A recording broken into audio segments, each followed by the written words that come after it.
যত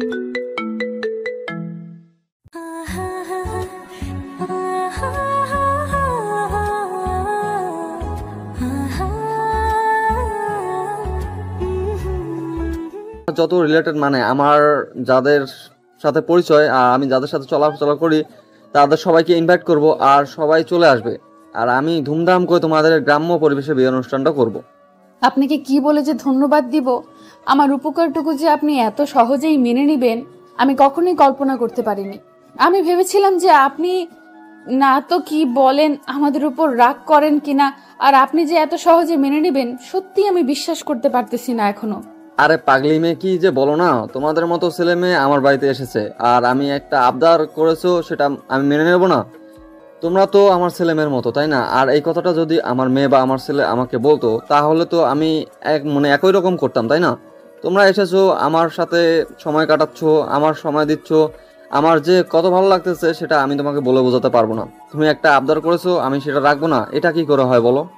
আচ্ছা, তাহলে এখন আমি সবকিছু আমার প্ল্যান মতো করি, কারণ ঈশানকে আমি জানতে দেব না বিষয়টা। তাকে আমি একটা সারপ্রাইজ দিব, তাকে না বলেই আমি আপনার সাথে এই কথাগুলো বললাম। আপনি তাকে বলবেন না, আপনি আপনার মতো কাজ চালিয়ে যান, আমি আমার মতো কাজ চালিয়ে যাব।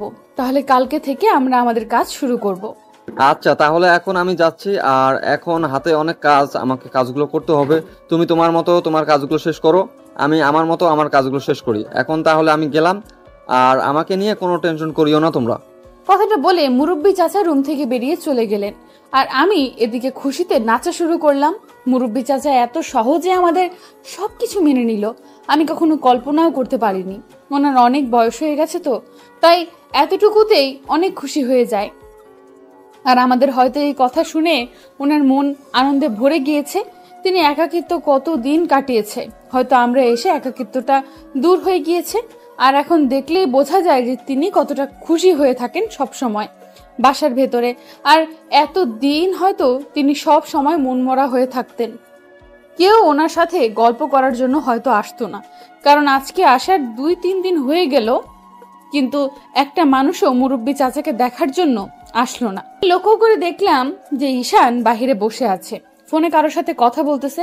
আমি সেদিকে লক্ষ্য করলাম না, আমি আমার মতো কাজগুলো করতে লাগলাম, কারণ আমার এখন হাতে অনেক কাজ, আমাকে সেই কাজগুলো করতে হবে। আর মনের ভেতর যে কি একটা ফিলিংস কাজ করতেছে সেটা শুধু আমি বুঝতে পারতেছি। যারা নিজেদের ভালোবাসার মানুষকে কাছে পেয়েছে তাদের জিজ্ঞেস করেন, তাদের এই ফিলিংসটাই, তাদের এই জিনিসটাই হয়েছে। সবার মতো আমার আজকে ফিলিংস হচ্ছে, ভালোবাসার মানুষটাকে সারা জীবনের জন্য কাছে পেয়ে যাব। আমি সত্যিই কখনো কল্পনাও করিনি যে এইভাবে এত সহজে সবকিছু আমার হয়ে যাবে। আমি সত্যিই অনেক লাকি। আজকে বাসায় কথা বললাম, বাসায় কথা বলে মনটা একদম খারাপ হয়ে গেল। বাসার পরিস্থিতি নাকি অনেক খারাপ, এই মাসে নাকি আমাকে তারা টাকা পাঠাতে পারবে না, কারণ বাসায় অবস্থা অনেক খারাপ। বন্যার পানির জন্য বাসার আশেপাশে যে জমিতে ফসল ছিল সেগুলো পচে গিয়েছে শুনে একদম টেনশনে পড়ে গেলাম। যাই হোক, এই কথাগুলো বাসায় শেয়ার করলাম না। এখন এই মুহূর্তে এই কথাগুলো যদি বাসায় শেয়ার করি তাহলে তারা টেনশনে কত কি বলে দিবে আমাকে। এখন টেনশনে আছে, তাই এই টেনশনের মাথা সব কথা বলা ঠিক হবে না। আমি মনে মনে একটা কথা স্থির করলাম, যাই হোক যাকটাকেরও পড়াশোনা কন্টিনিউ করতে হবে। জানি না কপালে কি আছে, বাট ভালোবাসার মানুষকে যেহেতু পেয়েছি অবশ্যই কপালে ভালো কিছু থাকবে। আর দেখি বিয়ের ব্যবস্থা কতটুকু কি হয়। বিয়েটা শেষ পর্যন্ত হয়ে গেলে ভালোই হবে, কারণ এভাবে তো থাকা যায় না, নিজেকে তো আর কন্ট্রোল করা যায় না। ভালোবাসার মানুষের সাথে যখন আপনি একসাথে থাকবেন কিন্তু তাকে স্পর্শ করতে পারতেছেন না, তখন আপনার মনের ভেতর একটা কি কষ্ট আর কি যন্ত্রণা কাজ করবে, সেটা শুধু যদি নিজেই পরিস্থিতির শিকার হন তাহলে বুঝতে পারবেন। অন্যের কথা শুনে আপনি কখনোই সেই পরিস্থিতির কষ্টটা বুঝতে পারবেন না, নিজেকেই সেই পরিস্থিতির শিকার হতে হবে, তাহলেই বুঝতে পারবেন। কি আর করার, কষ্ট করে থাকতে হবে। এখন এখানে বসে থেকে লাভ নেই, যাই আমার মায়াবিনীর কাছে গিয়ে দেখি সে কি প্ল্যান করলো। আমাকে তো ইশারা করে বলল বাইরে যেতে, আর আমি তো বাইরে এসে বসে আছি, আর সে ভিতরে কি করতেছে না করতেছে বুঝতে পারতেছি না।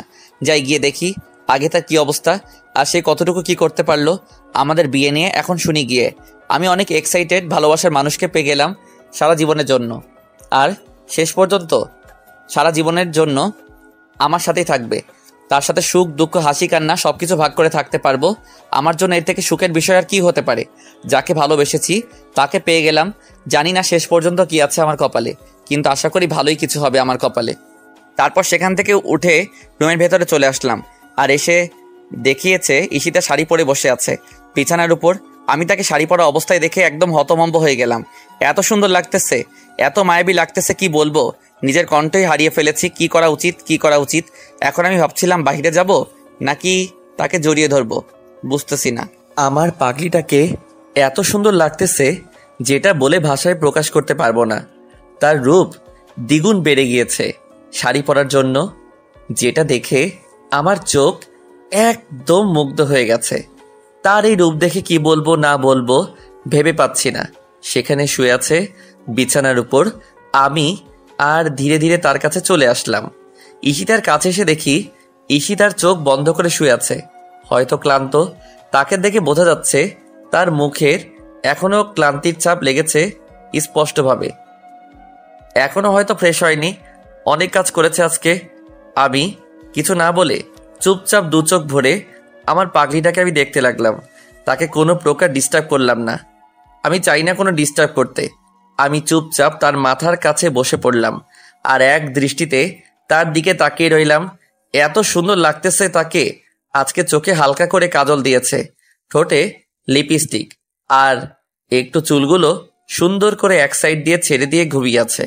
দেখতে অনেক মায়াবী লাগতেছে।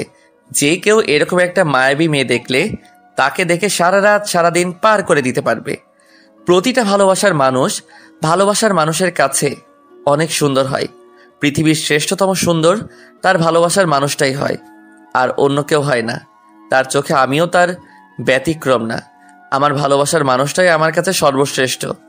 পৃথিবীতে যত নারী আছে তার মধ্যে আমার ভালোবাসার মানুষটাই আমার কাছে শ্রেষ্ঠ।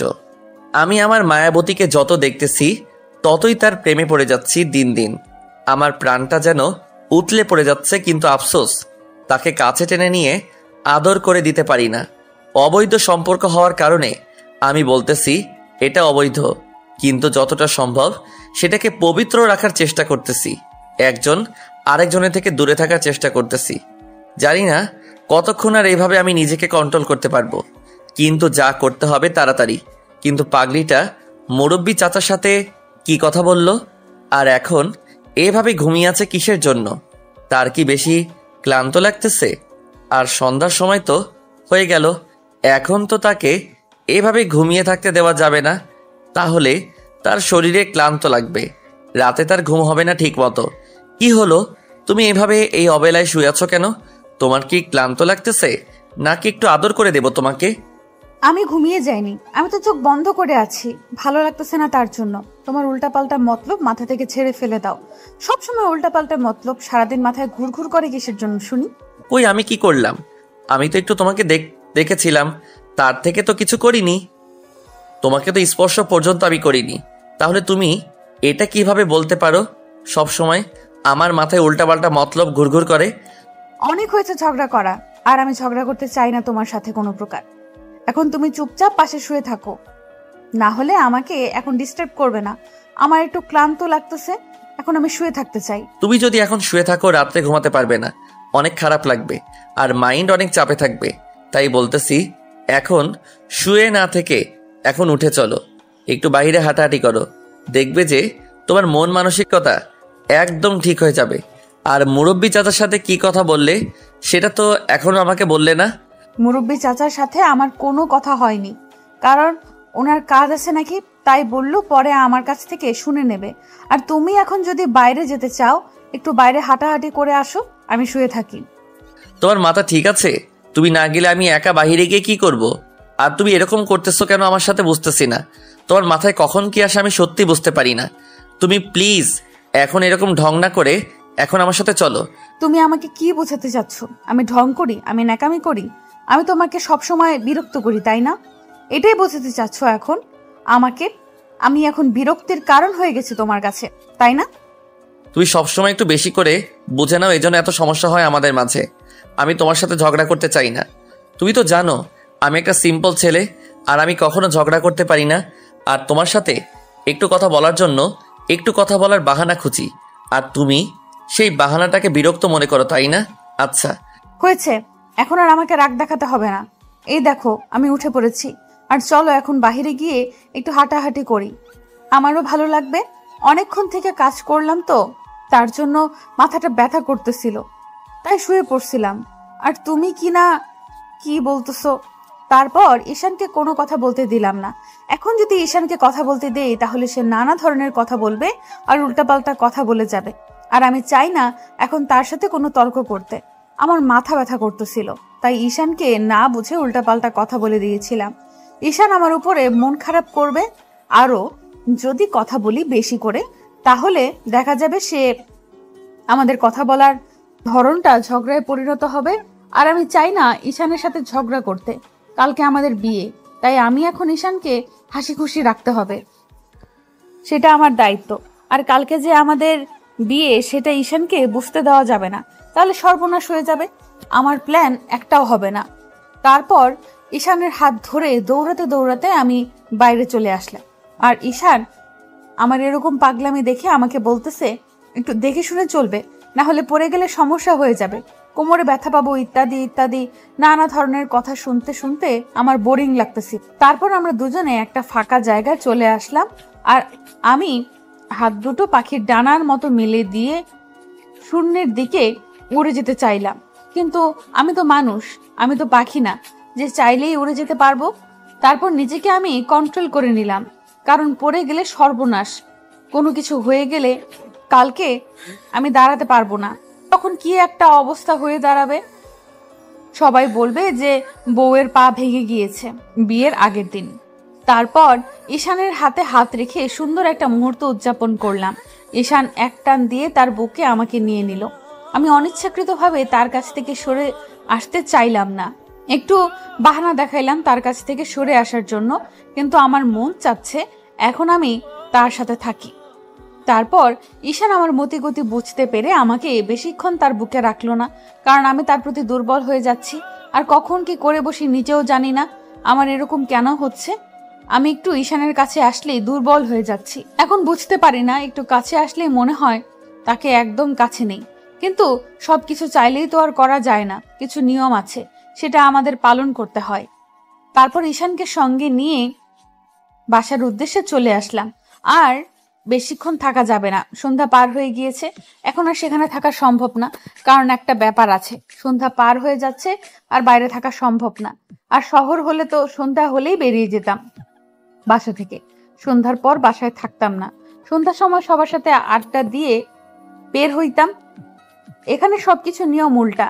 তারপর আমি রুমে এসে সবকিছু গুছিয়ে রাখলাম, আর কালকে যেহেতু আমাদের বিয়ে, আমাকে অনেক কাজ করতে হবে, আমার হাতে যে কাজগুলো বাকি আছে সেগুলো করতে হবে। আজ অনেক ক্লান্ত, কিন্তু এই মুহূর্তে ঈশানকে বলতে পারতেছি না কি একটা অবস্থা আমার আজকে, অবস্থা শেষ। কালকে যে কিভাবে বিয়ে বাড়িটা সামলাবো। তোমাকে দেখে এত ক্লান্ত লাগতেছে কিসের জন্য বুঝতেছি না। তোমার সমস্যা কি? তোমার কি কোনো কিছু হয়েছে? শরীর খারাপ নাকি? এখানে এসে নতুন পরিবেশে মেনে নিতে পারতেছো না? কোনটা? আমার তো কোনো সমস্যা হচ্ছে না, আমি তো একদম ঠিক আছি। হ্যাঁ, আমার তো কোনো কিছু হচ্ছে না, এমনিতেই ক্লান্ত লাগতেছে, হঠাৎ একটু কি হয়ে গেল নিজেও বুঝতে পারতেছি না। একটু ঘুমাইলে হয়তো ঠিক হয়ে যাবে, তুমি একটু বিশ্রাম করো, আমার একটা হাতের কাজ আছে, আমি সেটা শেষ করে তারপর ঘুমিয়ে পড়বো। তোমার মাথা ঠিক আছে? তুমি এত কাজ করতে করতে অসুস্থ হয়ে যাচ্ছ, তারপরও তুমি বলতেছো আরেকটু কাজ আছে। তার মানে তোমাকে একদিনই কাজ শেষ করতে হবে? এরকম তো কোনো কথা নয়। আমাদের হাতে অনেক সময় আছে, লম্বা সময় আছে, তাই না? আস্তে আস্তে সব কাজ শেষ করতে পারবো। এত তাড়াতাড়ি তোমাকে সব কাজ শেষ করতে হবে কিসের জন্য? আর তুমি অসুস্থ হলে আমার কি হবে ভেবে দেখেছো? আমাকে নিয়ে তোমাকে এত টেনশন করতে হবে না, কারণ আমি অসুস্থ হবই না, একটু ঘুম পারলে ঠিক হয়ে যাবে, তাই না? আর এখন একটু ঘুমাতে ইচ্ছে করতেছে না, একটু পর ঘুমিয়ে পড়বো। তুমি এখন শুয়ে থাকো, আর আমার রান্নার কাজ শেষের দিকে। আমরা একটু আগে বাইরে থেকে আসলাম, তুমি রান্না করলে কখন? তখন থেকে তো তুমি আমার সাথে, তাহলে তুমি আবার রান্না করলে কখন? আমি বুঝতেছি না, এত কাজ করো কিভাবে তুমি? আমার মাথা নষ্ট হয়ে যাবে। তোমার এরকম কাজ করা দেখে। আমার কোনো কিছু হবে না, তুমি আমাকে নিয়ে অযথা টেনশন করবে না। আমি একদম ঠিক আছি, আমার কোনো কিছু হবে না।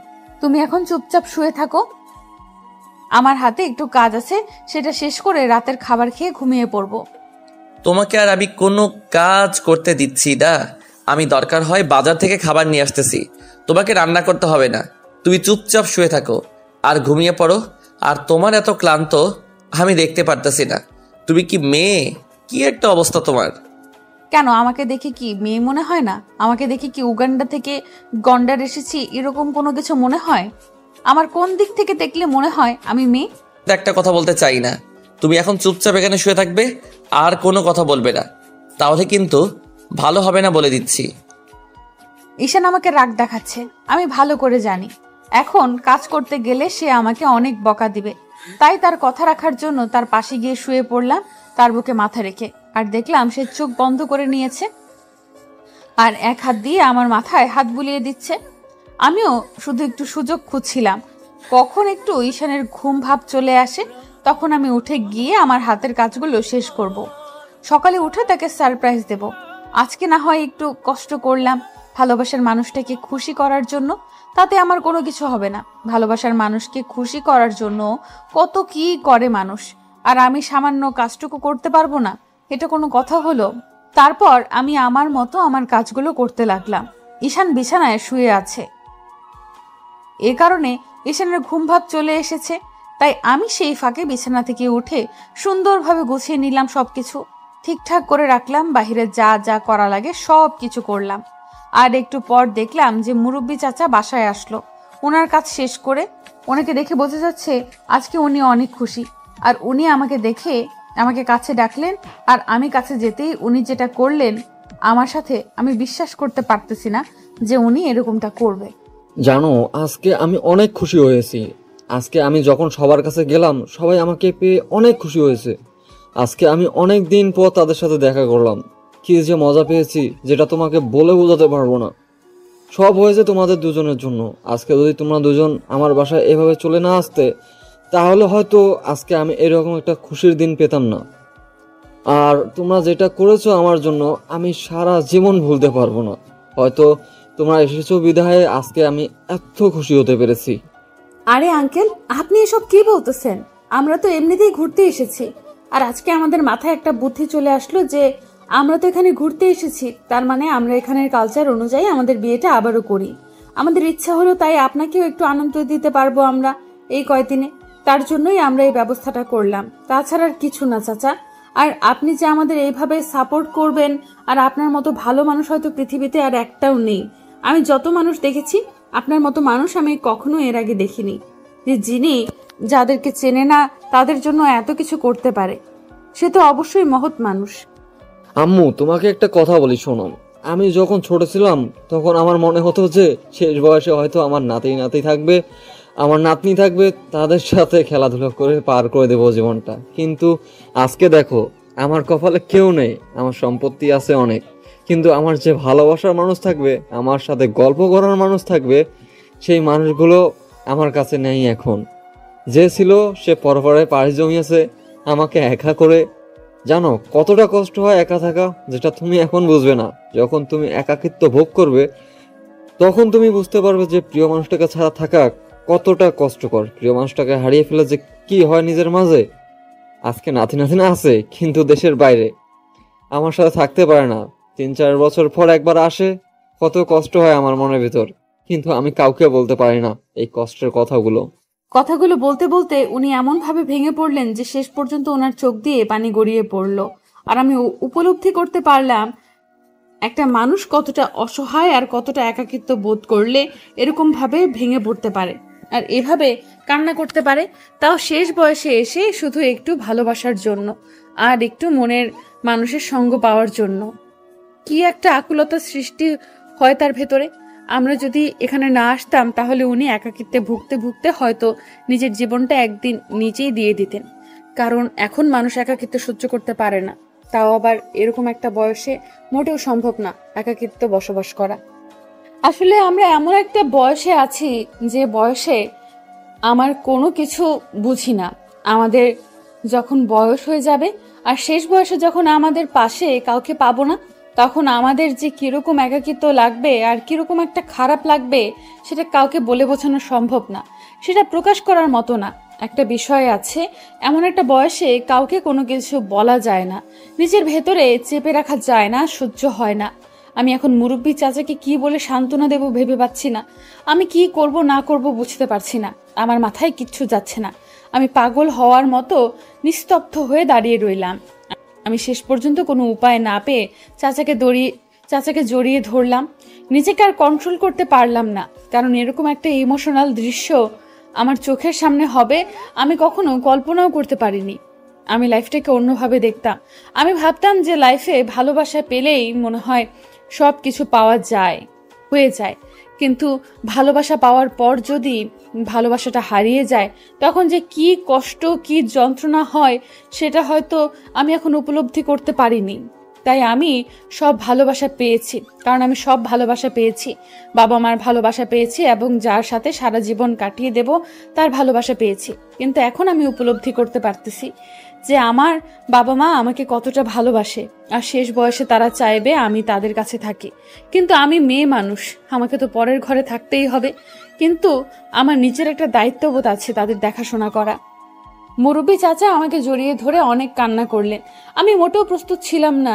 আমি কোনোভাবে ওনার সাথে কিছুক্ষণ গল্প করে তারপরে ঘুম পাড়তে বলে আমি ওনার মাথায় হাত বুলিয়ে দিলাম।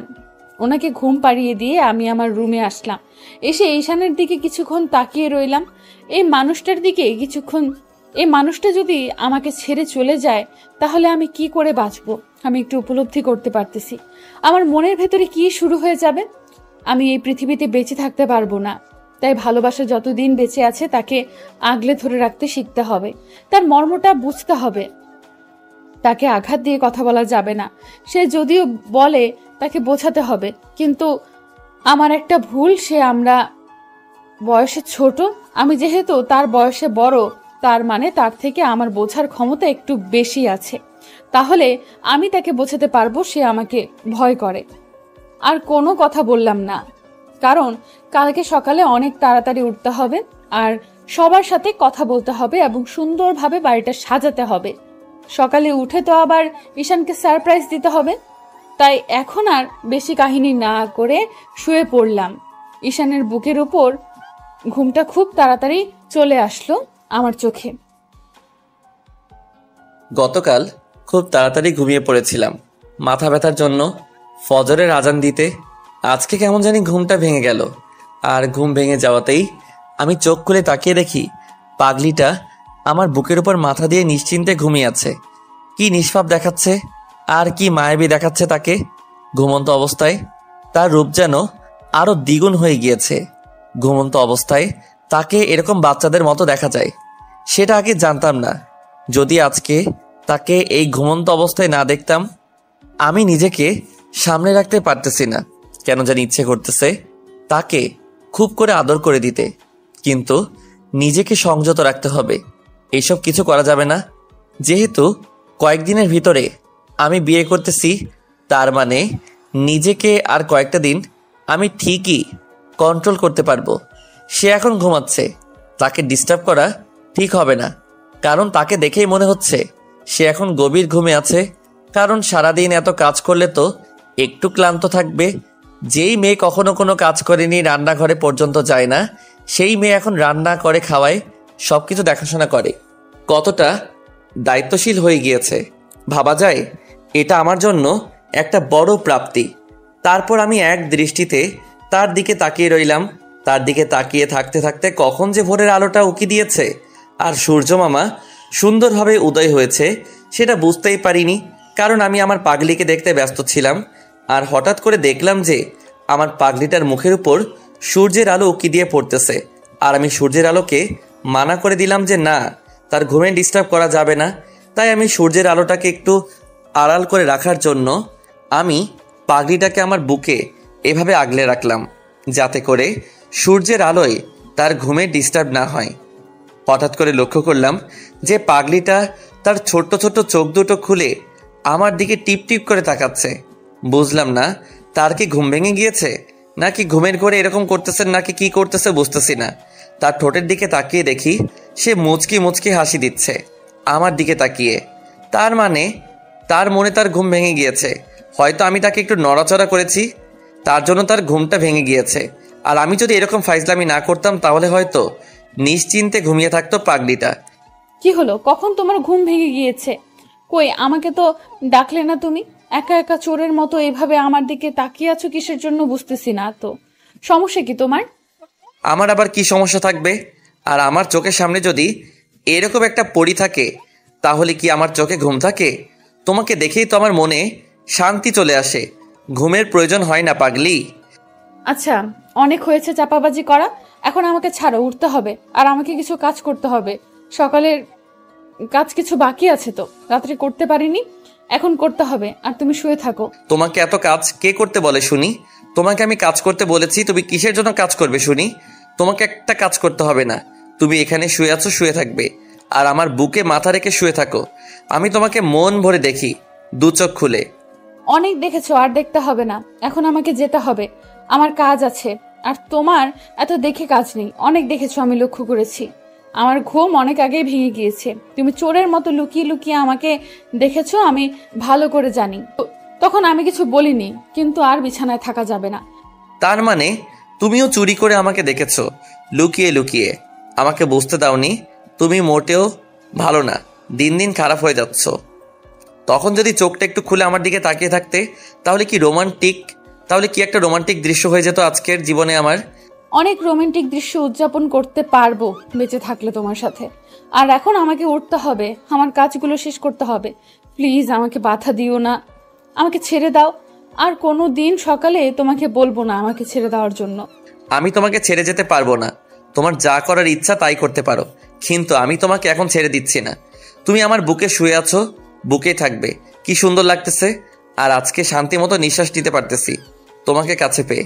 প্লিজ এরকম করো না, প্লিজ। আমার সুরসুরি লাগতেছে, আমাকে ছেড়ে দাও। আমার কেমন জানি লাগতেছে, আমি কিন্তু কি করব নিজেও বুঝতেছি না। প্লিজ আমাকে ছেড়ে দাও না। এরকম কিছু করবে না তুমি। আমার পেট থেকে তোমার হাত সরাও, না হলে কিন্তু ভালো হবে না। প্লিজ প্লিজ এরকম করবে না। আমার পেট থেকে তোমার হাত সরাও এখন, প্লিজ। আমার সুরসুরি লাগতেছে। ঈশান তার হাত দিয়ে আমার পেটে সুরসুরি দিচ্ছে। আমার কেমন জানি অস্থির লাগতেছে। আমি নিজেকে কন্ট্রোল করতে পারতেছি না। আমার নিঃশ্বাস অনেক ভারী হয়ে আসতেছে। আমি নিঃশ্বাস নিতে পারতেছি না। আমার বুকের ধুকধুকানিটা বেড়ে যাচ্ছে। আমার নাড়িতে ঈশান বারবার আঙুল দিয়ে একটু করে আলতো ছোঁয়া দিচ্ছে। আর আমার নিঃশ্বাসটা মনে হচ্ছে এখনই বন্ধ হয়ে যাবে। আমার নিঃশ্বাস নিতে ইচ্ছে করতেছে না। আমি কি করব না করব ভেবে পাচ্ছি না। আমি নিজেকে কন্ট্রোল করতেছি, কিন্তু নিজের ভেতরে যে কি তোলপাড় শুরু হয়ে গেছে সেটা আমি বুঝতেছি না। আমি কিছু করতে পারতেছি না। আমি কি করব বুঝতে পারতেছি না। এখন আমার কি করা উচিত আমি সত্যিই বুঝতে পারতেছি না। আমার পুরো শরীর নিস্তেজ হয়ে যাচ্ছে। আমার শরীরে কোনো শক্তি পাচ্ছি না। আমি ঈশানকে আমার থেকে দূরে সরিয়ে দিতে পারতেছি না। আমি পারতেছি না তাকে কাছে টেনে নিতে। আমার ইচ্ছে করতেছে ঈশানের মাঝে নিজেকে বিলিয়ে দিতে, কিন্তু পারতেছি না। আমি অসহায়। আমি কি করব এখন? আমি এখন উঠে যেতে পারতেছি না। এবার আমার সাথে কি হচ্ছে? আমি কেন এখান থেকে উঠে যেতে পারতেছি না? আমি কেন ঈশানের সমস্যাগুলোকে মেনে নিতে পারতেছি না? আমি কেন তার কাছে যেতে পারতেছি না? আমার মাঝে এসব কি হচ্ছে? আমি কিছুই করতে পারতেছি না। আমি মাঝখানে পড়ে গিয়েছি। আমার এখন কি করা উচিত আমি বুঝতেছি না। আমার অবস্থা খুবই খারাপ। ঈশান তো তার মতো কাজ চালিয়ে যাচ্ছে, সে তার মতো দুষ্টুমি করে যাচ্ছে, কিন্তু আমার ভেতরে যে কি তোলপাড় শুরু হয়েছে সেটা আমি জানি। আমি কোনো মতে বিছানা ছেড়ে উঠে দাঁড়িয়ে পড়লাম, কিন্তু ঈশানের কি হয়ে গেল আজকে? ঈশান তাড়াতাড়ি উঠে এসে আমার পেছন থেকে জড়িয়ে ধরলো, আর তার দুই হাত দিয়ে আমার পেটে এমনভাবে জড়িয়ে ধরে রেখেছে। আমি কি করব? আমার ভেতর কি চলতেছে আমি ভাষায় প্রকাশ করতে পারতেছি না। আমি কিচ্ছু করতে পারতেছি না। আমি পুরো অসহায়। আমি কি করব? আমি পুরো অসহায়। আমার মাথা কাজ করতেছে না। আমার কোনো সেন্স নেই আমার মনের ভেতরে। আমার এখন একটাই কল্পনা যে আমাকে নিজেকে ঠিক রাখতে হবে। আমি কি করতেছি? ঈশান তার হাত কোথায় থেকে কোথায় নিয়ে যাচ্ছে। ঈশান হাত দিয়ে আমার পেটের উপরে স্লাইড করতেছে। আমি একদম মাতাল হয়ে গিয়েছি। ঈশানকে দমিয়ে রাখতে পারতেছি না। এসব কি ফাজলামি শুরু করে দিয়েছে? প্লিজ ঈশান, তুমি এরকম করো না প্লিজ, আমাকে ছেড়ে দাও, আমি আর পারতেছি না সহ্য করতে। প্লিজ ঈশান, আজকের দিনটা অন্তত তুমি আমাকে সময় দাও প্লিজ। আর এরকম কিছু করিও না, আমি নিজেকে কন্ট্রোল করতে পারবো না। তুমি আমাকে এখন ছেড়ে দাও প্লিজ। নিজেকে কন্ট্রোল করাতে খুব কষ্ট হচ্ছে আমার জন্য। অন্তত আজকের দিনটা বাদ দাও, আমি তোমাকে হাত জোর করে বলতেছি, আমাকে একটু কন্ট্রোল করতে দাও। আমি নিজেই জানি না কেন এরকম করতেছি। আমি নিজেকে সত্যি কন্ট্রোল করতে পারতেছি না। তুমি প্লিজ নিজেকে কন্ট্রোল করো। আমি নিজেকে কন্ট্রোল করতে পারতেছি না। প্লিজ তুমি আমাকে দূরে সরিয়ে দিয়ে এখান থেকে চলে যাও। পারতেছি না নিজেকে কন্ট্রোল করতে। আমি কি করব ভেবে পাচ্ছি না। তুমি প্লিজ আমাকে ছেড়ে দিয়ে তাড়াতাড়ি চলে যাও এখান থেকে। আমি তোমাকে জড়িয়ে ধরে রেখেছি নাকি তুমি আমাকে জড়িয়ে ধরে রেখেছো? তুমি ছেড়ে না দিলে আমি যাব কিভাবে? আর আমার যেতে ইচ্ছে করতেছে না। কেমন মায়ায় পড়েছি, এই মায়া কেন আমি কাটিয়ে উঠতে পারতেছি না? আমি কেন পারতেছি না তোমাকে ভুলে যেতে? মন চাইতেছে না তোমার থেকে দূরে যেতে, মন চাইতেছে তোমাকে গভীর তরে ভালোবাসতে। তুমি প্লিজ কিছু একটা করো, তুমি আমার সর্বনাশ করিও না প্লিজ। আমি বুঝতেছি না আমার কেন এরকম হচ্ছে। তুমি চলে যাও আমাকে ধাক্কা দিয়ে। আমি নিজেকে ঠিক করতে পারতেছি না। আমার ভেতরে তোলপাড় শুরু হয়ে গেছে। প্লিজ তুমি কিছু একটা করো, না হলে আমি কি করব নিজেও জানি না। পরে আবার যা খুশি তাই করব, কিন্তু এখন আমি নিজেকে কন্ট্রোল করতে পারতেছি না। এসব ভুলার চেষ্টা করো আমার জন্য। তুমি একটু আমাকে ছেড়ে দাও, আমাকে এখান থেকে যেতে দাও প্লিজ। যেতে মন চাচ্ছে না, কিন্তু আমাকে যেতে হবে সোনা। প্লিজ আমাকে ছেড়ে দাও না। এরকম করবে না তুমি, আমি পারতেছি না সহ্য করতে। আমি কি করব? আমি তো তোমাকে একটু আদর করতে চাই, কিন্তু তোমার কি হয়ে গেল? তুমি সরে যাচ্ছ না কেন? তুমি সরে গেলেই তো আমি তোমাকে ছেড়ে দিচ্ছি। আমি পারতেছি না নিজেকে কন্ট্রোল করতে। প্লিজ তাড়াতাড়ি বিয়েটা করে নাও না, আমার সহ্য হয় না। আজকের দিনটা অপেক্ষা করো, কালকে রাতের মধ্যেই আমি সব কিছু করে রাখবো।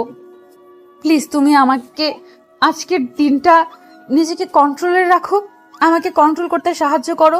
তুমি আমাকে ছেড়ে দাও, দেখা যাবে আমি তোমাকে ছেড়ে দিতে পারবো না। প্লিজ তুমি আমাকে ছেড়ে দাও, আমার পেটের উপর থেকে হাত সরাও, আমি সহ্য করতে পারতেছি না। তারপর আমি ঈশিতাকে ছেড়ে দিলাম আর আমি নিজেকে কন্ট্রোল করে রাখলাম। এটা কি হচ্ছে আমার সাথে? সকালবেলা রোমান্টিক একটা মুড চলে আসে। এটা আমার ক্ষেত্রে না, সবার ক্ষেত্রেই, প্রতিটা মানুষের ক্ষেত্রেই। কারণ সকালে ভালোবাসার প্রতি একটু আগ্রহ বেশি সৃষ্টি হয় সারা রাত ঘুমানোর ফলে। সকালবেলা সবার ভালোবাসার মহিমাটা একটু বেশি জাগ্রত হয়, যার জন্য আমার এরকম অবস্থা। আর সকালে উঠে তার মায়াবী চাহনিতে আমি পাগল হয়ে গেছি, নিজেকে কন্ট্রোল করতে পারলাম না। আমি ঈশিতাকে ছেড়ে দিয়ে দাঁড়িয়ে রয়েছি, কিন্তু ঈশিতা সেখানে রোবটের মতো দাঁড়িয়ে আছে, সেখান থেকে কোথাও যাচ্ছে না। সেটা দেখে তো আমি পাগল হয়ে যাচ্ছি। তারপর কোনোভাবে নিজেকে কন্ট্রোল করে নিয়ে দৌড়ে বাথরুমে চলে আসলাম আর এসে গোসল দেওয়ার জন্য গায়ে পানি দিতে লাগলাম। কারণ গোসল দিলে নিজের মাইন্ড ফ্রেশ হয়ে যাবে আর ওসব চিন্তা ভাবনা চলে যাবে। তার জন্য তাড়াতাড়ি গোসলটা দিয়ে দিলাম আর অনেকক্ষণ যাবৎ মাথায় পানি দিলাম যাতে করে সব কিছু ঠান্ডা হয়ে যায়। তার জন্য তাড়াতাড়ি করে গোসল না করে অনেক দেরিতে গোসল করলাম। গোসল করে বেরিয়ে এসে দেখি ঈশিতা ভিতরে নেই। যাই হোক, নিজেকে কন্ট্রোল করতে পারবো। ঈশিতা যেহেতু রুমে নাই, তার মানে এখন আমার কোনো সমস্যা হবে না। তারপর শার্ট আর প্যান্ট পরে একটু বাইরে ঘোরাঘুরি করে আসার জন্য বেরিয়ে পড়লাম। ঈশিতা বাসায় থাকবে, আমি একটু বাইরে দেখে আসি পরিবেশটা। বাইরে গিয়ে দেখি কোথাও কাজ খুঁজে পাই কিনা। অনেক দিন হলো কোনো কাজ কাম করতেছি না, আর কিছু বই নিয়ে এসেছে, সেগুলো পড়াও হচ্ছে না। আর এখানে কাজ করব না, হলে গ্রামের পরিবেশে টিউশনি করাবো। দেখি টিউশনি দিয়ে কতদূর চালাতে পারি। আপাতত মনে হয় সহজে কাজ খুঁজে পাওয়া যাবে না। তার জন্য যদি কোথাও টিউশনি খুঁজে পাওয়া যায়, কয়েকজন শিক্ষকের সাথে কথা বলতে হবে। তাদের যদি স্টুডেন্ট আমাকে পড়াতে দেয় তাহলে খুব উপকার হইতো আমার। শহরে তো কোনো শিক্ষক কাউকে স্টুডেন্ট দিতে চায় না, কিন্তু গ্রাম সব কিছু যেহেতু উল্টা, তার মানে এখানের মানুষগুলো অনেক ভালো হবে আর শিক্ষকগুলো তো অনেক মহান হবে। তারপর আমি ঈশিতাকে না বলেই বেরিয়ে পড়লাম আশেপাশের গ্রামগুলো একটু হাঁটাহাঁটি করে আসি। সকাল হয়েছে আর এখন তো কেউ কিছু বলবে না। হয়তো কেউ জিজ্ঞেস করতে পারে কোথা থেকে এসেছি, তখন বললেই তো সমস্যা হবে না। তাই আমি বাইরে চলে আসলাম ঈশিতাকে না বলেই। ঈশিতা শুনলে তো আমাকে বাইরে আসতে দিত না, তার জন্য না বলে আমি টিউশনি করার জন্য বাড়ি থেকে বেরিয়ে আসলাম। দেখি কোথাও কাজ খুঁজে পাই নাকি, টিউশনি খুঁজে পাই। যেটা পাবো সেটাই করব। টাকার দরকার আছে, টাকা ছাড়া কোনো কিছু করা সম্ভব না। আমার নিজের টাকায় পড়াশোনা চালাতে হবে, এটাও মাথায় রাখতে হবে আমাকে। হে আম্মু, কি করিস তুই এখানে? আর এত সকালে ঘুম ভেঙে গিয়েছে? আমি তো ভাবলাম তোরা সকালে ঘুম থেকে উঠতেই পারবি না। আর দেখ কারা এসেছে। তোমাকে এখন কোনো কাজ করতে হবে না, এই মহিলারাই কাজ করবে। তুমি আর তোমার স্বামী রেডি হয়ে নাও, তোমাদের সবাই বরণ করে নেবে এখন। তারপর তোমাদের গ্রামের নিয়ম মাফিক সবকিছু করবে সবাই। আমি সকালে উঠে কোনো মতে ঈশানের কাছ থেকে নিজেকে বাঁচিয়ে নিলাম। তারপরে ঈশান যখন বাথরুমে চলে গেল, আমি রুম থেকে বেরিয়ে আসলাম। রুমে থাকলাম না, থাকলে অন্যরকম একটা পরিস্থিতি তৈরি হবে। তার জন্য আমি রান্নার রুমে আসলাম। রান্না করলে তাহলে সব কিছু চিন্তা ভাবনা পাল্টে যাবে। রান্না করতেছিলাম, তখন আঙ্কেল কথাগুলো বলল। ওনাকে কি বলবো ভেবে পাচ্ছি না। এখন তো আমি রান্না করতেছি, আসলে আমি কেবল আমাদের রান্না করতেছিলাম। আমরা খাবো, তারপর না হয় যারা আসবে তাদের জন্য আলাদাভাবে রান্না করতে হবে, রান্না করা লাগবে। আপনি তো রাত্রে কিছু খাননি, সকালে উঠে এখন কাজে যান, তাহলে তো কেমন হয় না বিষয়টা। তার জন্য আপনার জন্য রান্না করলাম। আপনি এখন কোথাও যাবেন না, আমি আপনার জন্য রান্না করতেছি, খেয়ে তারপর যাবেন। আচ্ছা মা, তুমি যেটা বলবে আমি সেটাই করব। এখন কোথাও যাচ্ছি না, তাহলে তাড়াতাড়ি শেষ করো। আর আজকে অনেক কাজ আছে আমার, একটা মেয়ের বিয়ে বলে কথা, আমাকে তো অনেক কাজ করতেই হবে, আমাকে তো সবকিছুর দায়িত্ব পালন করতে হবে, তাই না? আচ্ছা, আপনি 5 মিনিট অপেক্ষা করেন, আমি 5 মিনিটের ভেতরে আপনাকে সকালের নাস্তা দিয়ে দিচ্ছি। তারপর আপনার যেখানে খুশি সেখানে যাবেন। আর শোনেন, যেখানেই যান না কেন টাইম মতো চলে আসবেন দুপুরের আগেই, কারণ দুপুরের পর বাইরে যেতে হবে। দুপুরের আগে আপনার জামাইয়ের কাছে সব কমপ্লিট করে বাসায় চলে আসবেন। আর আপনাকে আমাদের সাথে থাকতে হবে সব সময়। সেটা নিয়ে তোমাকে কোনো টেনশন করতে হবে না, একদম আরামে দুপুরের আগে চলে আসবো। সবাই একটু পরেই চলে আসবে আর বাড়িটা সাজানো শুরু করবে। ওই তো রাস্তায় দেখা যাচ্ছে সবাই সবকিছু নিয়ে চলে আসতেছে বাড়িটা অনেক সুন্দর করে সাজানোর জন্য। আমি তাদেরকে সবকিছু বুঝিয়ে দিয়েছি, আর তুমি শুধু তোমার দিকটা দেখো। আর তোমার স্বামী কোথায়? তাকে তো এখনো দেখতে পারতেছে না এখানে। আছে হয়তো আশেপাশে, একটু আগে ঘুম ভেঙে গিয়েছে তার।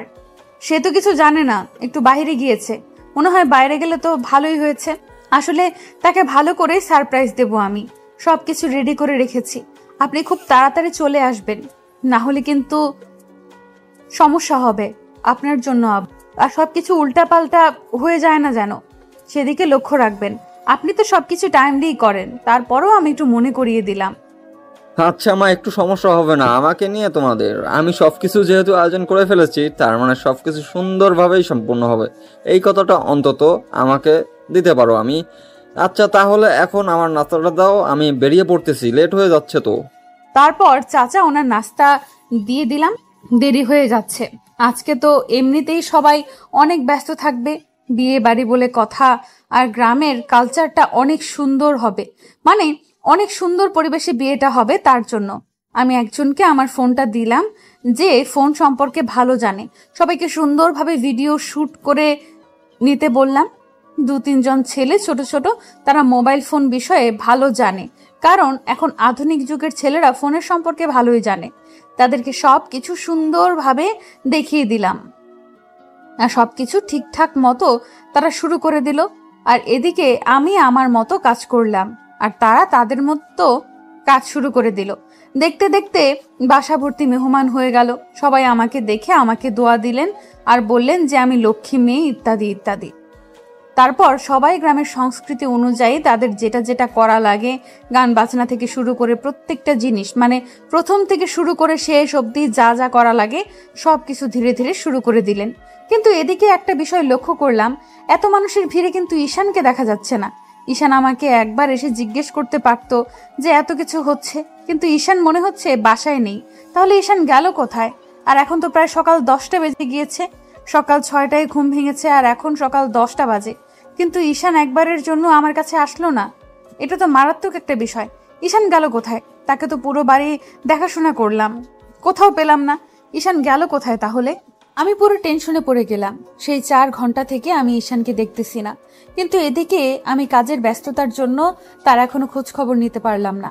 আর এদিকে ফোনের চার্জ না থাকায় আমার ফোনটা অফ হয়ে আছে, চার্জার লাগিয়ে দেই নাই। ফোনে চার্জ থাকলে এতক্ষণে ফোন দিতে পারতাম, কিন্তু এতক্ষণ বাহিরে কি করতেছে আমি বুঝতেছি না তো। আমার মাথা কাজ করতেছে না, সে বাড়ির বাইরে এতক্ষণ কি করে। আমি তাকে সারপ্রাইজ দিব, এত আয়োজন করলাম, আজকে আমি নিজেই সারপ্রাইজ হয়ে যাব। সে কি আসবে না, নাকি কোথায় চলে গেল? কোথায়? আমার মাথা কাজ করতেছে না, আমি আর কোনো কিছু ভাবতে পারতেছি না। আমার মাথা পুরো হ্যাং হয়ে আছে। আর এদিকে মুরব্বি চাচা তো চলে গিয়েছে, আর এখনো ফেরার নাম নিচ্ছে না। তার কাজ হয়তো অনেক আছে, তাকে আবার কি বলি? আর এই গ্রামে তো আমি তেমন কাউকে চিনি না, আর এই গ্রামের কোনো ছেলে ঈশানকে চেনে না যে একজনকে পাঠিয়ে দেব কোথাও আছে কিনা খুঁজে নিয়ে আসতে। কিন্তু কপাল খারাপ, আমি আমার ফোনটা কোনোভাবে চার্জ থেকে খুলে তার নাম্বার ডায়াল করলাম। ডায়াল করতেই দেখি ঈশান ফোনটা রিসিভ করে নিল। যাই হোক, নিজের দেহে যেন প্রাণ ফিরে আসলো। কি হলো? কোথায় তুমি? তোমাকে আমি সেই সকাল থেকে দেখতে পারতেছি না, আর তুমি কোথায় চলে গিয়েছো? তোমার খোঁজ করতে করতে তো আমার জীবন বেরিয়ে গেল। তুমি আসবে কিনা এখন বাসায় সেটা বলো। তুমি এখন কত দূরে আছো আর কোথায় চলে গিয়েছো? এখানে তো তুমি কিছু জানো না, আর তুমি কোথায় আছো? এখন তাড়াতাড়ি চলে আসো, আমার কিচ্ছু ভালো লাগতেছে না, একা একা আমি মরে যাব। চলে আসো। আরে আস্তে, এক নিঃশ্বাসে এত কথা বললে পরে আবার দম বন্ধ হয়ে যাবে তোমার। আমি এই পাশের গ্রামে এসেছি, এখন বাসায় ফিরে যাচ্ছি। আর আমি শুনলাম আমাদের বাসায় নাকি অনেক মেহমান এসেছে। আমাকে বলল কয়েকজন ছেলে। আমি বললাম আমরা তো ওই বাসায় থাকি। তখন এলাকার কয়েকজন ছেলে আমাকে বলল যে আজকে নাকি আমাদের বাসায় অনুষ্ঠান হচ্ছে। কিসের অনুষ্ঠান?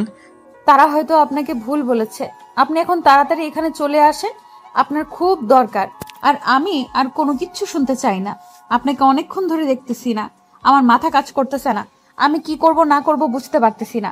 আমি 5 মিনিটের ভেতরে আপনাকে বাসায় দেখতে চাই। এখন তুমি আমাকে আপনি বলে সম্বোধন করতেছো? আচ্ছা, আমার ভুল হয়ে গেছে, তোমাকে না বলে বেরিয়ে এসেছি। আমি 5 মিনিটের ভিতর বাসায় যাচ্ছি। আমি দরকার হলে দৌড়াতে দৌড়াতে যাব, কোনো সমস্যা নাই। যদি অ্যাক্সিডেন্ট হয় সেটা তোমার দোষ। আচ্ছা, বুঝতে পেরেছি, তোমাকে দৌড়ে আসতে হবে না। তোমাকে 10 মিনিট সময় দিলাম, তুমি হেঁটে হেঁটে সুন্দরভাবে চলে আসো। 10 মিনিটের ভেতরে যদি না পাই তাহলে কিন্তু তোমার খবর খারাপ আছে। তোমাকে আজকে আমি আমার বিছানায় শুতে দেব না। তুমি একা আজকে বাইরে থাকবে। আজকে তোমার জন্য একটা শাস্তি। আচ্ছা, আমি 10 মিনিটের মধ্যে পৌঁছে যাব, আমাকে নিয়ে টেনশন করিও না। আর তুমি নিশ্চিন্তে থাকতে পারো। আর আমি একটু কাজের জন্য এখানে এসেছিলাম, এখন বাসায় ফিরে যাচ্ছি অলরেডি আমি। আর তুমি এর মধ্যে ফোন দিয়ে দিলে। আচ্ছা, আমি যাচ্ছি, একদম টেনশন করবে না। আমি এখন কথা বলতে পারবো না, আমার মাথা ব্যথা করতেছে টেনশনে। আর তুমি আমাকে না বলে গিয়েছো কেন? তার তো শাস্তি তোমার আজকে হবেই। আর আমি কোনো কিছু শুনতে চাই না, তুমি এখন তাড়াতাড়ি চলে আসো। তারপর আমি ফোনটা রেখে দিয়ে চলে আসলাম বাসার উদ্দেশ্যে, কারণ এখন আর বাইরে থাকা যাবে না। 10টা পার হয়ে গিয়েছে অলরেডি, আর আমি ঈশিতাকে না বলে এসেছি। আমি তো ভেবেছিলাম কি না কি ঘুরতে যাই, আজকে বাসায় যাই হোক তেমন কোনো কিছু হয়নি। ঠান্ডা মেজাজে কথা বলছে আমার সাথে, একটু রাগ উঠেছে। তাকে না বলে এসেছি, তার রাগ করাটাই স্বাভাবিক, কিন্তু আমাকে রাগ ভাঙাতে হবে, এটাই আমার কর্তব্য। এখন তাড়াতাড়ি বাসায় ফিরতে হবে, না হলে আবার কখন কি করে বলা যায় না। 10 মিনিটে আমাকে এখন বাসায় যেতে হবে, এখানে বকবক না করে। তারপর আমি বাসার কাছাকাছি চলে আসলাম। আরে, এটা আমি কোথায় চলে আসলাম? আমি আমার বাড়িটা চিনতে পারতেছি না। এটা কেমন সাজে সাজিয়েছে আমাদের বাসাটা, বুঝতেছি না তো। এরকমভাবে সাজিয়েছে কেন বাড়িটা, আমি কিছু বুঝতেছি না। মনে হচ্ছে এখানে আজকে কারো বিয়ে। তার মানে ছেলেগুলো যেটা বলেছে সেটা সত্যি।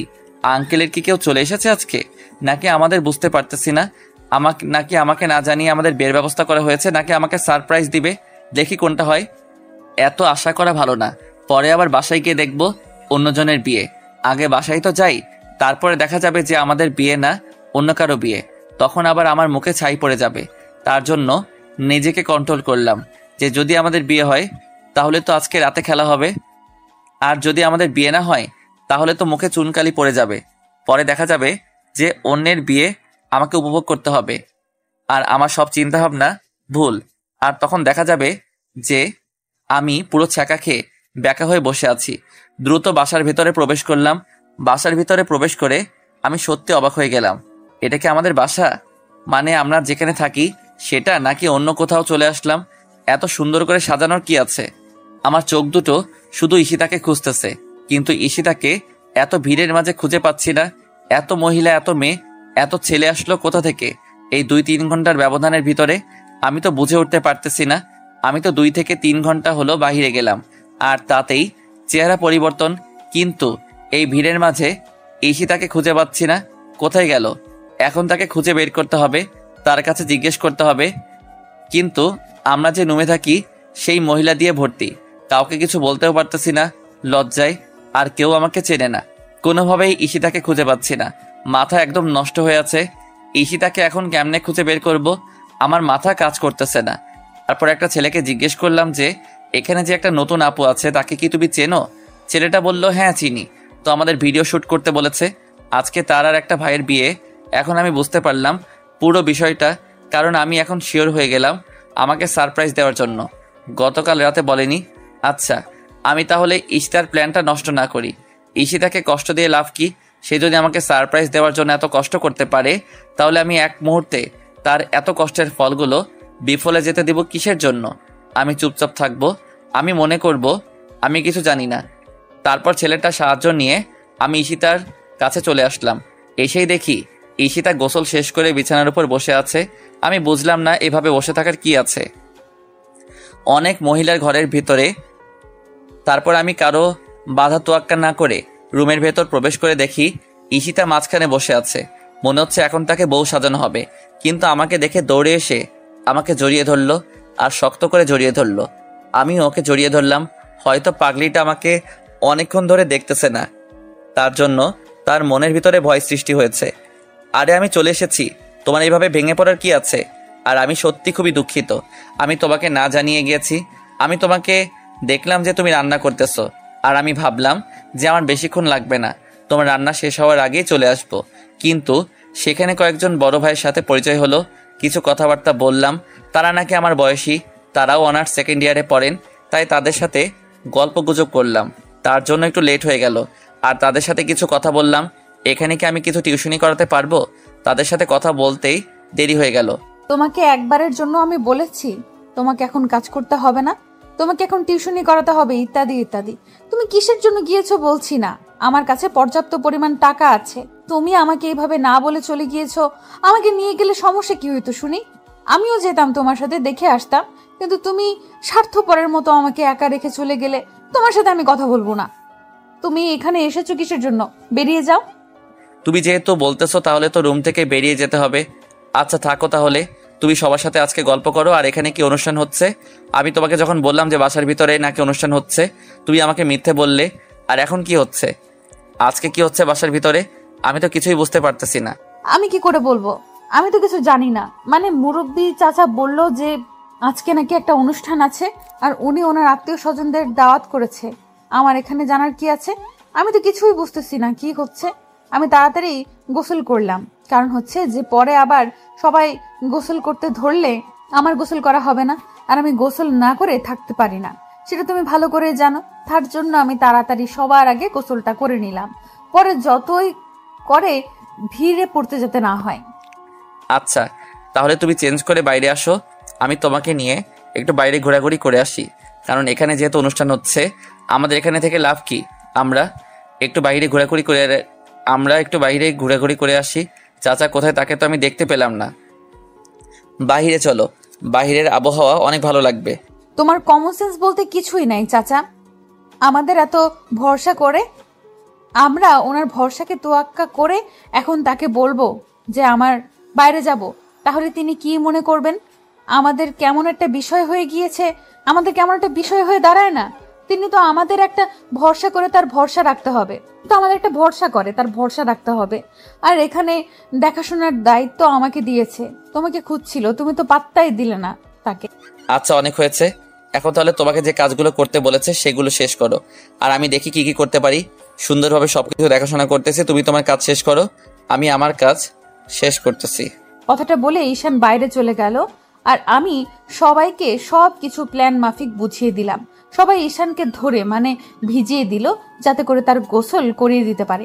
সবাই অনেক মজা করতে লাগলো, যত ছেলেগুলো আছে সবাইকে নিয়ে অনেক মজা করলাম। তারপরে ঈশান শেষ পর্যন্ত উপায় না পেয়ে গোসল করে নিল, আর আমি এদিকে গোসল করে নিয়ে সাজুগুজু করে নিলাম। সাজুগুজু করেছি, আর কিছু জিনিস আছে সেগুলো এখনো করি নাই, করব, কিন্তু ঈশান যাতে বুঝতে না পারে। সবাই অনেক মজা মাস্তি করতেছে, অনেক আনন্দ করতেছে। পিচ্চিগুলো চিল্লাচিল্লি করতেছে, বিয়ে বাড়ি বলে কথা। গ্রামের পরিবেশটা অন্যরকম, সবাই সবার মতো মন খুলে আড্ডা দিচ্ছে।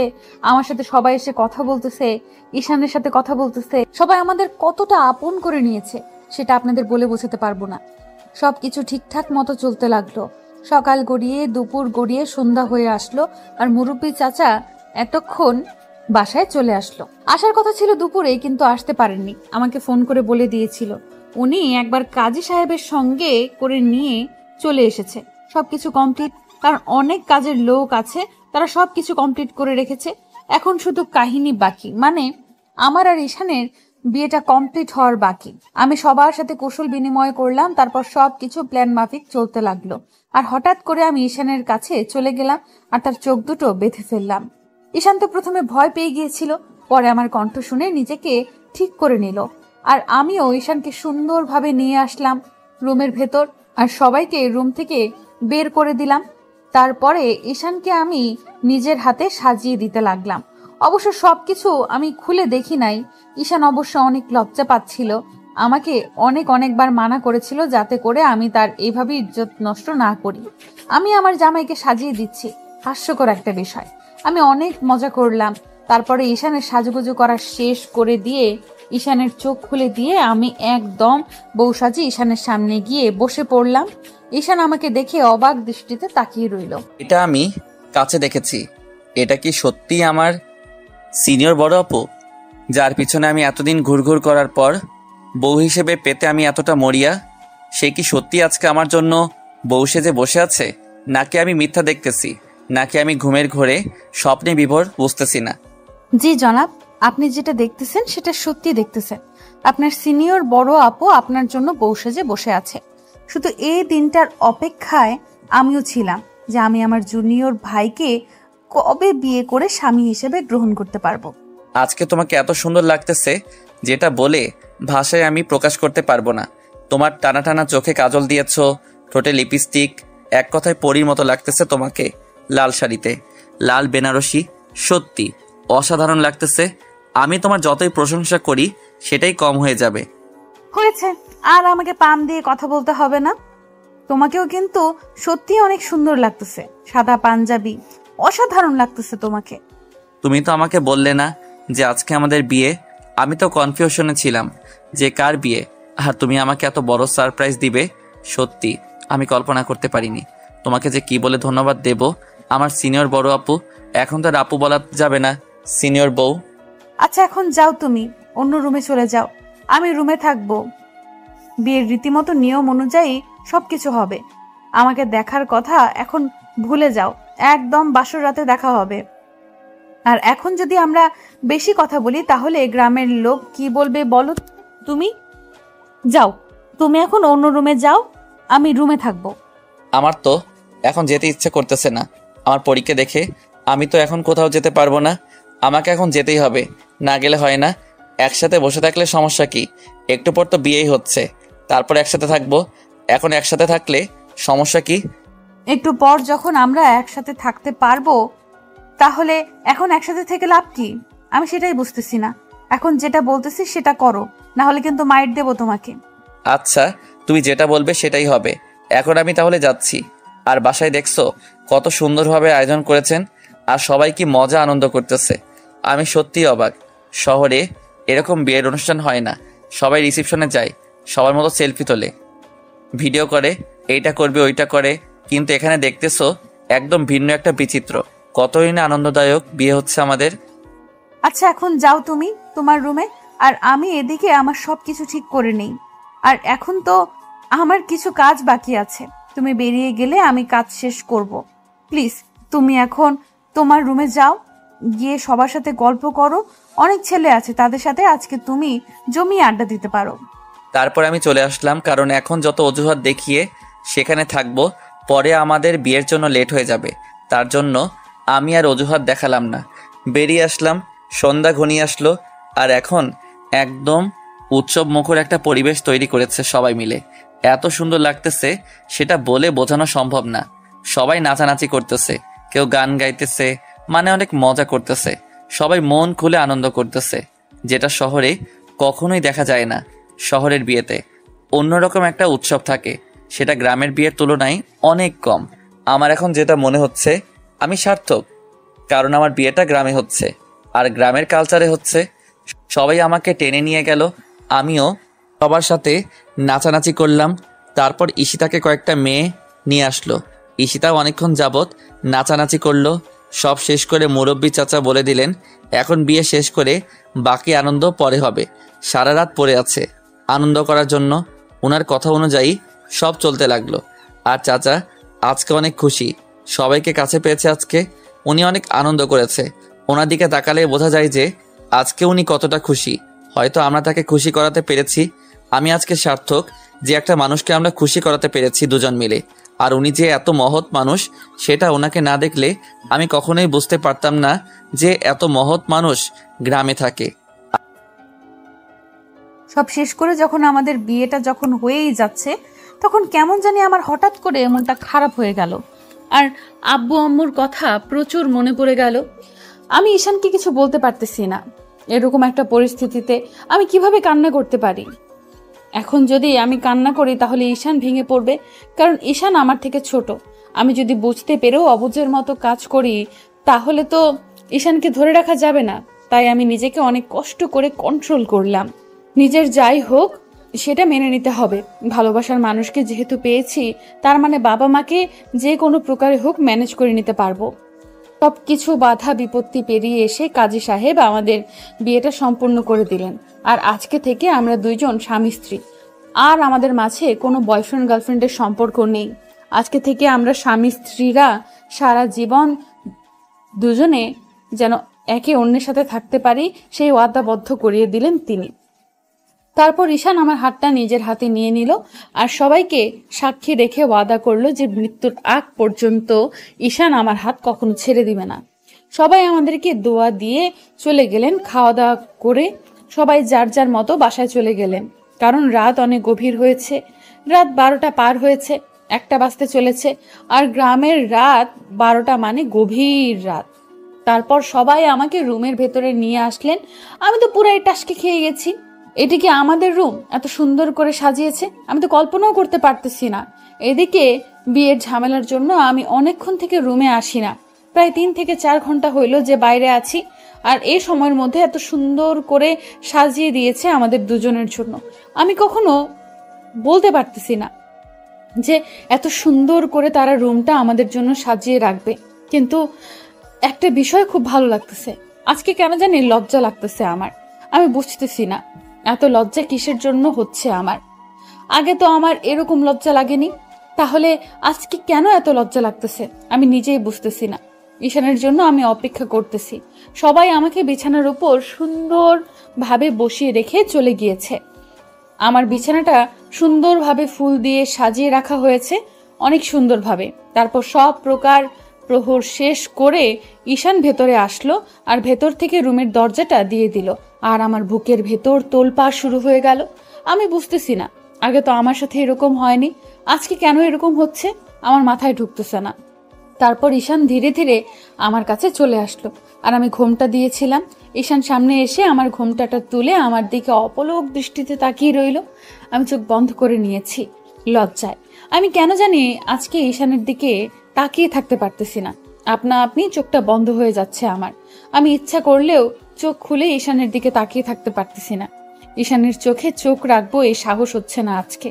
আমি জানি না আজকে আমার এমন হচ্ছে কেন। এটাই মনে হয় স্বামী স্ত্রীর একটা সম্পর্কের নমুনা, যে স্বামীর চোখে চোখ রেখে স্ত্রীরা কথা বলতে পারে না। আজকে সত্যি তোমাকে অসাধারণ লাগতেছে। আর কি বলবো, তোমার যতই প্রশংসা করি না কেন আজকে সব কম হয়ে যাবে। তোমাকে অনেক অনেক সুন্দর লাগতেছে। আমি চুপ করে আছি, কোনো কথা বলতে পারতেছি না, লজ্জা লাগতেছে আমার। আমি এখন কি বলবো না বলবো ভেবে পাচ্ছি না। ঈশান আমাকে লজ্জায় ফেলে দিচ্ছে আর আমি এত লজ্জা পাচ্ছি কিসের জন্য?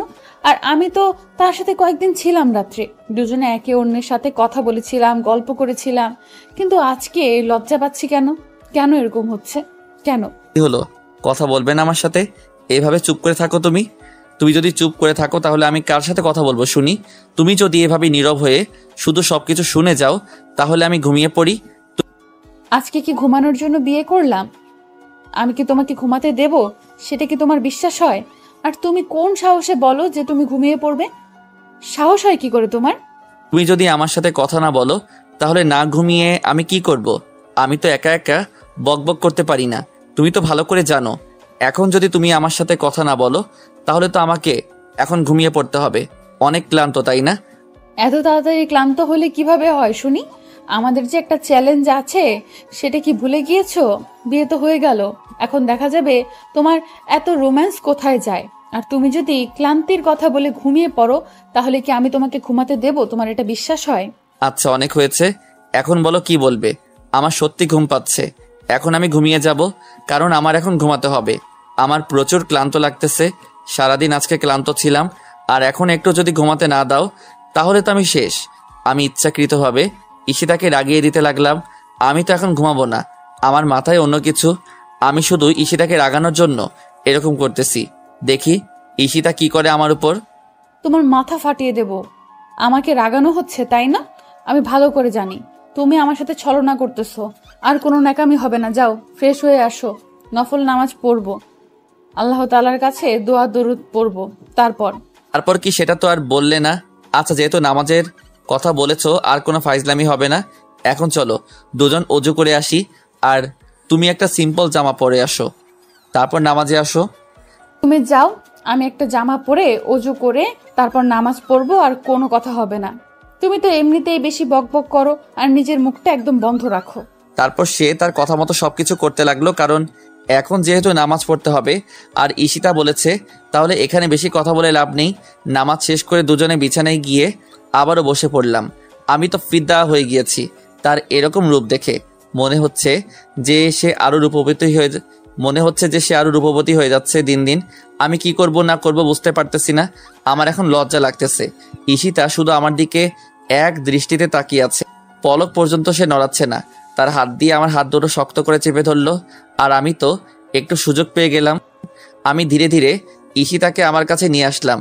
ঈশিতার দিকে দেখলাম যে সে লজ্জায় চোখ খুলে আমার দিকে তাকাতেই পারতেছে না, সে লজ্জায় চোখ বন্ধ করে নিচ্ছে। তাতে আমার কি? আজকে আমি আমার ভালোবাসার মানুষটাকে বৈধভাবে কাছে ট্রেনিং দিব, তাতে কার কি আসে যায় সেটা দেখার সময় নেই আমার। বিয়ে করে নিয়েছে আমার বউ, এখন আমাদের ভালোবাসাটা একদম পবিত্র। ঈশিতা কোনো কথা বলার সুযোগ পাচ্ছে না। আমি আমার ঠোঁট দিয়ে ঈশিতার ঠোঁট দুটোকে আবদ্ধ করে নিলাম, যাতে করে ঈশিতা কোনো কথা বলতে না পারে আমার সাথে। আজকে আর কোনো বাধা দিলাম না আমি ঈশানকে, এখন বাধা দিয়ে লাভ নেই। আজকে তো আমরা স্বামী স্ত্রী, আর এতদিন আমরা ছিলাম বয়ফ্রেন্ড আর গার্লফ্রেন্ড। এর মধ্যে একটা সীমাবদ্ধতা ছিল, কিন্তু আজকে তো সব সীমা পার করে চলে এসেছি। আজকে দুজন দুজনকে কথা দিয়েছি সারা জীবন একসাথে থাকার, সুখ দুঃখ হাসি কান্না সব কিছু ভাগাভাগি করে নিয়ে যতদিন এ দেহে প্রাণ আছে ততদিন একসাথে পথ চলার অঙ্গীকার করেছি আমরা দুজন। আমি শুধু ঈশানের হাত দুটো চেপে ধরেছি, আর ঈশান এক টান দিয়ে তার বুকের মাঝে আমাকে নিয়ে নিল, আর তার ঠোঁট দুটো আমার ঠোঁটের মাঝে ডুবিয়ে দিল। আজকে আমার ফিলিংসটা অন্যরকম। আজকে আমি তাকে ছেড়ে দেওয়ার কোনো চিন্তা ভাবনা করতেছি না, আর সে আমাকে ছেড়ে দেওয়ার চিন্তা ভাবনা করতেছে না। আজকে শুধু দুজন দুজনকে ভালোবাসবো। তারপর ঈশান ধীরে ধীরে তার ঠোঁট দুটো আমার গলায় বসিয়ে দিল। আমার এদিকে মনে হচ্ছে যে অন্যরকম একটা অনুভূতি কাজ করতেছে, যেটা বলে ভাষায় প্রকাশ করার মতো না। আমি আপনাদেরকে বলে বোঝাতে পারবো না এই অনুভূতিটা। মুহূর্ত এটা শুধু সম্ভব যখন আপনি আপনার ভালোবাসার মানুষকে ভালোবাসবেন এবং আপনার ভালোবাসার মানুষের ভালোবাসা উপভোগ করবেন। আপনি তখন এটা ফিল করা সম্ভব। তারপর ঈশান আর আমি ভালোবাসার সাগরে তলিয়ে গেলাম, যে সাগরের তলদেশ বলতে কিচ্ছু থাকে না, শুধু ভালোবাসা আর ভালোবাসা থাকে। তারপর দুজনে নতুন একটা ভবিষ্যৎ প্রজন্ম খোঁজার জন্য বেরিয়ে পড়লাম ভালোবাসার সাগরে। আপনাদের লজ্জা করে না? আপনারা এখনো এখানে আছেন? যান, আপনারা ভালোবাসার মানুষকে নিয়ে বিয়ে করে নেন, আর যারা বিবাহিত আছে তারা আপনার ভালোবাসার মানুষকে গিয়ে জড়িয়ে ধরে আপনার যা ইচ্ছা তাই করতে পারেন। এখন আমরা বিদায় নিচ্ছি, আর আপনাদেরকে আমরা এসব বলবো না, কারণ এখন আমাদের লজ্জা করবে এসব বলতে। আর আমি আপনাদের কিছু বলতেছি না। আপনি আপনার ভালোবাসার মানুষকে আপন করে নেন, তার সাথে আদর বিনিময় করেন। আজকে আমরা এখান থেকে বিদায় নিচ্ছি। জানি না আপনাদের কাছে গল্পটা কেমন লেগেছে। যদি ভালো লেগে থাকে সবার কাছে শেয়ার করে দিবেন। এটাই আমার একটা অনুরোধ আপনাদের কাছে। সবাই ভালো থাকবেন, সুস্থ থাকবেন, আর আমার আর ঈশানের জন্য দোয়া করবেন। আমরা যাতে সুখে শান্তিতে সংসার করে আমাদের সারা জীবন পার করে দিতে পারি। আজকের মতো এখানেই বিদায় নিচ্ছি। দেখা হচ্ছে পরবর্তী কোনো সুন্দর রোমান্টিক একটা গল্পের মাঝে। আপনারা সবাই চ্যানেলটি সাবস্ক্রাইব করে সাথে থাকবেন, যাতে করে পরবর্তী গল্পটা আপনারা উপভোগ করতে পারেন সুন্দরভাবে।